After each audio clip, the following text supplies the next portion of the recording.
د ایران تلویزیون یوټیوب چینل خوږو معززو مینوالو سلام او مینه مو ومنئ. ملګرو په دې هیله چې ټول به راته ښه او صحتمنده وئ. ملګرو په دغه ویډیو کې یو نوی خبر چې ICC غواړي یو نوی قانون رامنځته کړي چې ملګرو ICC یا د کرکټ نړیواله شورا به څه ډول قانون رامنځته کوي یا په کوم قانون کې به دوی بدلون راولي او د افغانستان لپاره به کومه ګټه ولري یا نه، په همدغه ویډیو کې معلومات درکوو.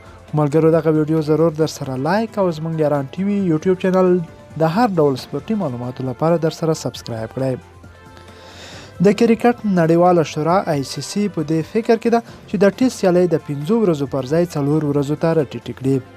د رسنیو د راپورونو په وینا ICC غواړي چې ټیسټ سیالۍ د خلکو لپاره لا جالبې کړي او په دې لړ کې دوی په دې فکر کوي چې ټیسټ سیالۍ د 5 ورځو پر ځای 4 ورځې کړي. ښایي په دې اړه په راتلونکي کال کې د کرکټ نړیواله شورا رسمي اعلان وکړي. د ICC سرچینو په وینا په 2023 کال کې د ټیسټ نړیواله اتلولۍ یا چیمپionشیپ کې به ټیسټ لوبه 4 ورځې وي. د کرکټ نړیواله شورا کمیټې وایي چې د 2023 نه به تر 2021 پورې ټیسټ سیالۍ په 4 ورځو کې پای ته رسیږي. ICC د هند کرکټ بورډ یا BCCI غوښتنو ته په کتلو سره دا پریکړه کړې ده.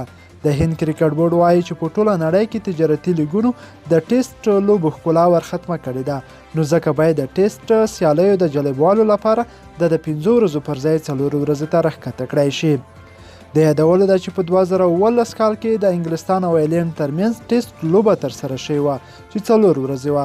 همداراز د سویلي افریقا او زیمبابوې ترمنځ هم ټیسټ لوبه د 4 ورځو وه. د کرکټ استرالیا مشر کرین ریبروټیش هم په دې اړه ویلي دي چې د 4 ورځنۍ ټیسټ په اړه دې حتما فکر وشي او عمل دې پرې وشي. هغه وایي چې دې ته کتل لازمي دي چې د ټیسټ لوبو پایله په 4 ورځو کې هم راوتلی شي، ځکه موږ ډېرې داسې لوبې ولیدې چې نتیجه یې په 4 ورځو کې معلومه شوه. د یادولو ده چې استرالیا نیوزیلینډ پر وړاندې په وروستۍ ټیسټ سیالۍ کې هم په 4مه ورځ بریا خپله کړه.